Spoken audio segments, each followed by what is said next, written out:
Hey everyone, my name is Anita Graef. I'm a cellist and I'm so excited to share some music with you all today. We'll be performing and discussing different families of instruments, so you'll meet different string instruments like the violin and the cello, and some different wind instruments like the flute and the piccolo. Introducing these families of instruments to you will be my family members, who are all musicians as well.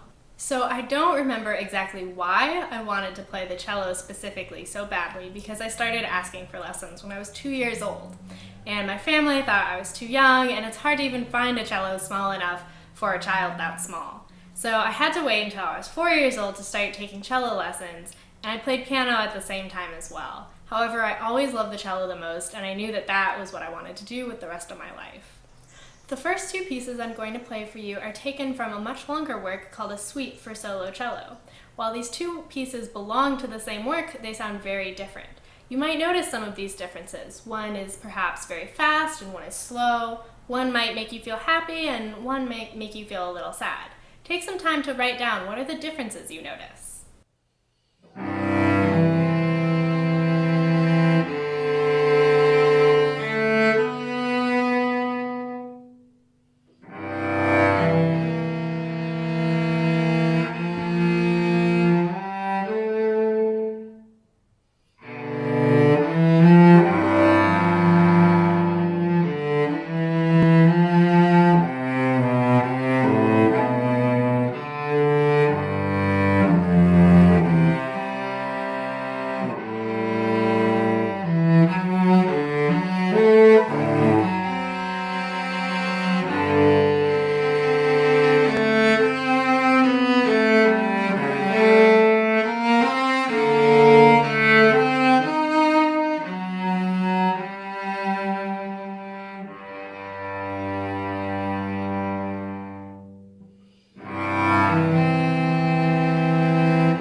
again on a different instrument. My brother Julian will play it on the viola, and you'll hear a little bit more about what makes the viola a really special and unique instrument from him.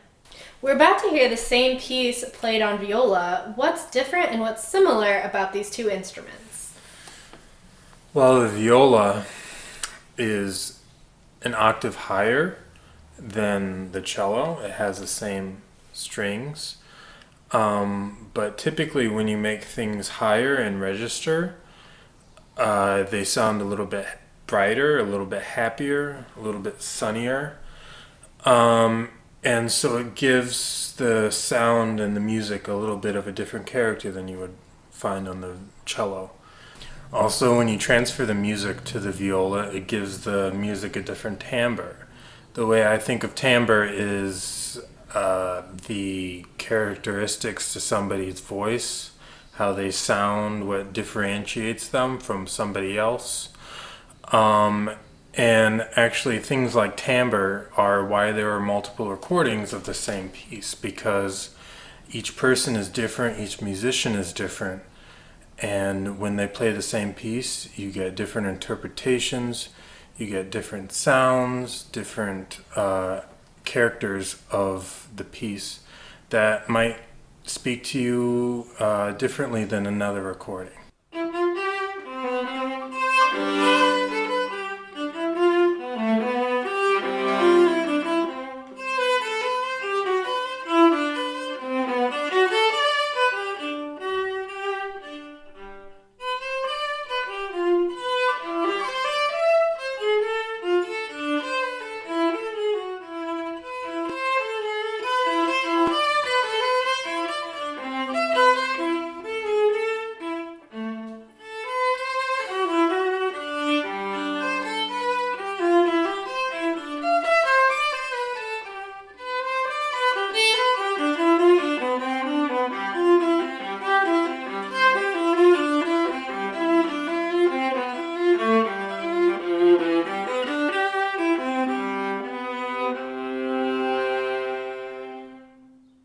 So how did you choose your instruments? I started on violin for 10 years, and I chose that because I went to a concert of Itzhak Perlman, and I liked it so much. I was 4 at the time. I liked it so much that I came home and I decided I wanted to play the violin, and eventually my parents got me a violin and I started violin, and then I played that for 10 years, and after that I decided to try viola, and I went to college on viola, and then I decided to start playing violin again, so now I play both. The next two pieces you're going to hear are called a duet, meaning they are written for two instruments at the same time, in this case the violin and the cello. They're also written by the same composer whose music we heard earlier, J.S. Bach.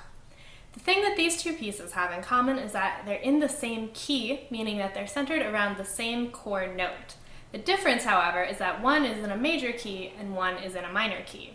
Now, major keys can be said to have a sort of happy sound, while minor keys are often associated with kind of sad or somber sounds. Can you tell which is which? Write down your guess.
So we've heard a lot of music from string instruments. Now it's time to explore instruments in the woodwind family. This includes many different kinds of flutes, which you'll hear, played by my mom and dad, Emily and Richard Graef. I'll let them tell you more. So can you tell us a little bit more about the flute piece we're about to hear? Oh, that's called Peter and the Wolf. It's written by a composer named Sergei Prokofiev. And it's a great piece of music for children. And if you can, you should listen to it with some adults, because it's a piece of music written for children to get to know the instruments of the orchestra. So the flute excerpt that you're going to hear is the flute in the story is a bird. It's supposed to represent the bird in the story that's a friend of Peter's. And it's just a delightful children's story, and it's done with narration. So if you can, you should probably try and listen to a recording, because there's a lot of famous people that have asked to do the narration to Peter and the Wolf. But it's really just for children and parents to listen to together and get to learn a little bit about the instruments of the orchestra.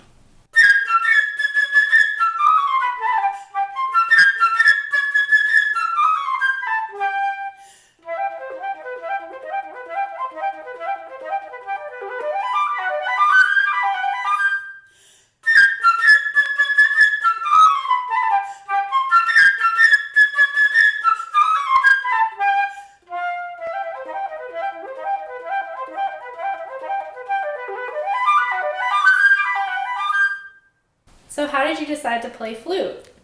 Well, that's a funny story. When I was a little girl, I used to watch cartoons on television. And when I was little, they were mostly what we called Bugs Bunny. I don't know if those are still being played. But they had classical music that went along with the action. And a lot of the classical music included flute and a lot of excited flute playing. And I used to watch the Saturday morning cartoons with my eyes closed. And my dad thought something might not be right with me because I was watching cartoons by not watching cartoons. And I was listening to the flute. And that's what I wanted to play. And then when I went to school and they had a school band, they asked, what instrument would you like to play? And I, of course, said the flute. And they had no flutes available, so they gave me a clarinet. So I had to play the clarinet for 3 years. And then this kid went up to the band director and said, if I don't get to play the flute, I'm going to quit the band. And he didn't want that because I had already become first chair clarinet. So he said, okay, you can play the flute. And he got me a flute, and that was a long time ago. The flute is part of a family of flutes, which is a smaller family within a larger family of instruments called the woodwinds. The woodwinds include the oboe, the clarinet, the bassoon, the saxophone. And they're called woodwind because they are made out of wood and played with the wind or with the breath. Now you can see that the flute I'm holding here is, however, not made out of wood. And let me explain that. For most of the years of the history of our flute, it was made out of wood, and it looked something like this. This is a copy of a flute that's over 200 years old, and you can see it's wood. But it was only about 100 years ago that they changed flutes and started making them out of gold or silver or other metals. And so the flute still is called a woodwind. Now within the smaller family of woodwinds, we have the flutes of various sizes. I have two of them today, the regular flute, which most of you have seen and know, and the flute's little brother or sister called the piccolo. The piccolo means actually small, and as you see, it's much smaller than the regular flute. The piccolo usually sounds very bright and high. I'll play just a couple notes for you.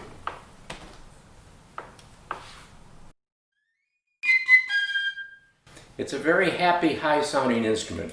I'm going to also play for you a very beautiful slow piece on the piccolo, which was written by Wolfgang Amadeus Mozart, actually written for the flute, but I think it sounds very beautiful on the piccolo. So enjoy your flute music.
So what made you pick the flute?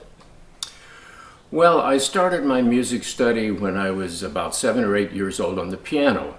And then when I was in about the 5th grade, in my school, they wanted the students to pick an instrument to play in band and orchestra. The high school students came and demonstrated the instruments for me, and I loved the sound of the flute. But I also was afraid of the flute because it had all those keys to push down and it looked kind of scary. So I went home and I told my mother I wanted to play the trumpet instead, which she didn't like because she thought it was too loud. She called my piano teacher and said, I'm interested in either the flute or the trumpet. And my piano teacher said, definitely the flute. The last piece we're going to play for you is written by a man named Franz Schubert. He was a composer in the 1800s. We're going to play one of his works of chamber music. Chamber music is music written for a small group of musicians. In this case, you'll hear 3 of us performing. At the time that Schubert was writing music, chamber music was often performed in your home or in a cafe or at a party with your friends and family or by your friends and family, so this will be a very authentic performance. One fun fact about Schubert is that he was notorious for not finishing projects that he started. In this case, the piece that we're about to play is also one of his unfinished works. You'll hear the first part of it, but he neglected to write the rest of the piece. It's too bad because it's so beautiful.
Thank you all so much for listening and watching. We had a great time introducing you to different families of instruments, and I had a lot of fun introducing you to my family. I hope you enjoyed the music.